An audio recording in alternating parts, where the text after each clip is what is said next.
Hello friends, आप सभी का स्वागत है आपके अपने चैनल टीचिंग क्लासेस में। तो साथी आज हम काफी इंपॉर्टेंट अपडेट लेकर आए हैं और आज हम डिस्कस करने वाले हैं साथी कि जो हमारा ओएमआर है उसका अपडेट क्या है और ऑब्जेक्शन कैसे कर सकते हैं। साथ ही आंसर की रिजल्ट कब आएगा और सीटें बढ़ेंगी तो सर कट ऑफ किस में कम जाने की संभावना है, उस पर डिटेल में डिस्कस करेंगे और हमारी ओएमआर सीट को रिलेटेड जो भी अभी अपडेटेड न्यूज़ है उसके बारे में चर्चा करेंगे।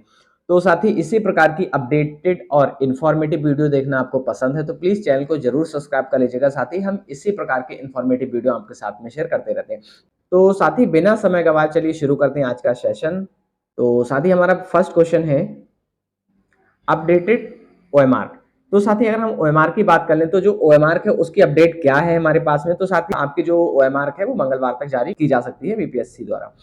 तो साथ ही अगर हम नेक्स्ट की बात करें, नेक्स्ट जो हमारा बिंदु है वो ये है साथी कि ऑब्जेक्शन कैसे कर सकते हैं। तो साथी मैं आपको बता दूं कि जो हमारी ओएमआर 15 से 22 के बीच में जो ओएमआर आई थी उसमें बहुत सारी टेक्निकल इश्यू थे जिसके कारण उसको रिमूव कर लिया गया था, हटा दिया गया था और अभी तक वो नहीं आई है, मंगलवार तक आ जाएगी। तो ये मानकर चलिए कि त्रुटि उसमें जो भी होगी एरर्स उसका आप किस तरह से कंप्लेन कर सकते हैं। तो साथ ही मैं आपको बताऊं 27 ये डेट थी उस समय जब हमारी 22 तारीख से 15 से 22 के बीच में ओएमआर डाउनलोड करने की प्रोसेस शुरू हुई थी। तो उसमें ये था कि आपकी 27 तक आपकी जो ओएमआर है उस पर जो भी आपत्ति है उसको रेज करना है। तो साथ ही लगभग आपको 5 दिन का समय मिला था। इसी प्रकार से अगर हम इस बार की बात करें तो अगर मंगल से आपकी शुरू हो रही है ओएमआर डाउनलोडिंग प्रक्रिया तो ये मानकर चलिए आफ्टर 5 डेज, तो 5 दिन के बाद में आपकी जो ओएमआर है वो आपत्ति लेना शुरू कर देगा आयोग। और आप आपत्ति किस वेबसाइट पर कर सकते हैं साथी, तो पूर्व में जो हमारी वेबसाइट दी गई थी exam controller dash BPSC @gov.in, इस पर आप जाकर अपनी कंप्लेन दर्ज करा सकते हैं। साथ ही नेक्स्ट है आपका साथी की आंसर की। तो साथी आंसर की की अगर हम बात कर लें तो आंसर की लगभग आपकी क्लास 5 से लेकर क्लास 1 टू 5 और क्लास 6 टू 8 की तैयार हो चुकी थी पहले ही। विलंब जो हुआ था वो आपका जो विलंब हो रहा था वो 9, 10, 11, 12 की जो जो आंसर की है उसमें विलंब देखने को मिला था आपका। साथ ही अगर मैं आपको बता दूं कि जो आयोग है वो विद्यार्थियों से चाहता है कि वो 1.5 घंटे या 2.5 घंटे में या 2 घंटे में आंसर की बना ले, परंतु आज तक जो आंसर की है वो आयोग के द्वारा नहीं बनाई गई है। लेकिन अब एक अच्छी न्यूज निकल कर आ रही है कि आपकी जो आंसर की है वो मंगलवार से आपकी जो आंसर की है वो भी देखने को मिल सकती है।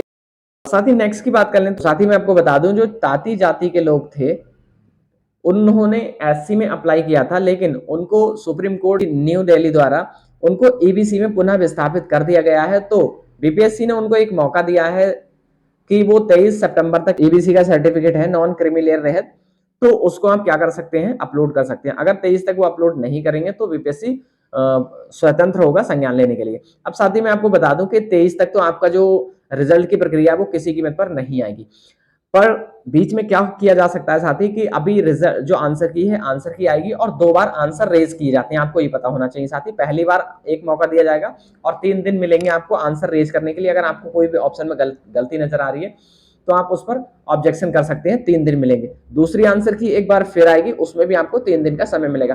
तो ये मानकर चलिए जो आयोग है वो ये सारी प्रक्रियाएं इसी बीच में पूरी कर लेगा 23 तक। तो ये मानकर चलिए कि 23 तक आपकी सारी प्रक्रियाएं जो आयोग है वो पूरी कर लेगा, कर ली जाएंगी आयोग के द्वारा। और जो आपका रिजल्ट है साथी वो रिजल्ट लगभग आपका सितंबर के लास्ट वीक में या अक्टूबर के फर्स्ट वीक में आपको देखने के बहुत ज्यादा चांसेस हैं साथी इसी प्रकार के इंफॉर्मेटिव वीडियो अगर आपको देखना पसंद है तो प्लीज चैनल को जरूर सब्सक्राइब कर लीजिएगा क्योंकि हम इसी प्रकार के इंफॉर्मेटिव और ऑथेंटिक वीडियोस बनाते रहते हैं। साथ ही अगर हम नेक्स्ट की बात कर लें कि समय क्यों विलंब क्यों हो रहा है, समय क्यों लग रहा है, तो साथ ही विलंब का कारण ये है कि नए रोस्टर की वजह से विलंब हो रहा था, पर अब नए रोस्टर का लगभग सारा जो डाटा है वो तैयार हो चुका है। तो अगर हम बात कर लें नए रोस्टर से सीटें बढ़ेंगी, जी हाँ साथ ही बहुत ज्यादा चांसेस हैं कि सीटें बढ़ने के कयास लगाए जा रहे हैं, सीटें बढ़ सकती हैं साथ ही। लेकिन ये बीपीएससी के ऊपर निर्भर करता है, सरकार के ऊपर निर्भर करता है कि वो इन सीटों को बैकलॉग की सीटों को क्या टीआरई 3 में ऐड करेगी या टीआरई 4 निकालने वाली है, ये देखने की बात होगी। लेकिन चांसेस बहुत ज्यादा है कि साथ ही आपकी सीटें बढ़ेंगी। साथ ही मैं आपको बता दूं अगर सीटें बढ़ेंगी और 50% आरक्षण के अनुसार आपका रिजल्ट आएगा तो 50+10, साथ ही 50+10 आपका 60% होगा। 60% अगर आरक्षण पर रिजल्ट आता है साथ ही तो कहीं ना कहीं आपका जो ओएमआर जो आपके यूआर तो जो आपके कैंडिडेट है साथी उनकी जो कट ऑफ है वो काफी कम जा सकती है एज कंपेयर टू प्रीवियस। मतलब जो 70% आरक्षण पर जाने वाली थी कट ऑफ, उससे लो जाएगी कट ऑफ आपकी यूआर के साथ ही, क्योंकि आपको पता है इसमें सबसे ज्यादा जो सीटें हैं वो यूआर में ही बढ़ेंगी। पहले आपको यूआर का जो रिजर्वेशन था वो 25% था लगभग, और अगर आपकी बात कर ली जाए तो अब उसका जो आरक्षण है वो 40% हो गया है। साथ ही अगर मैं आपको बता दूं कि किसकी थोड़ी सी कटअप बढ़ सकती है, तो थोड़ी सी कटअप आपकी ओबीसी एससी एसटी की बढ़ सकती है, क्योंकि आपको पता है साथ ही इनकी सीटें कम होकर ही वो यूआर में ट्रैवल करेंगी। तो साथ ही अगर आप चैनल पर नए हैं और इसी प्रकार के इंफॉर्मेटिव वीडियो देखना आपको पसंद है तो साथ ही चैनल को सब्सक्राइब कर लीजिएगा, क्योंकि हम इसी प्रकार के informative video time to time लाते रहते हैं। और नेक्स्ट इन्फॉर्मेटिव वीडियो के साथ मिलेंगे साथ ही, तब तक के लिए bye bye, take care, thanks for watching.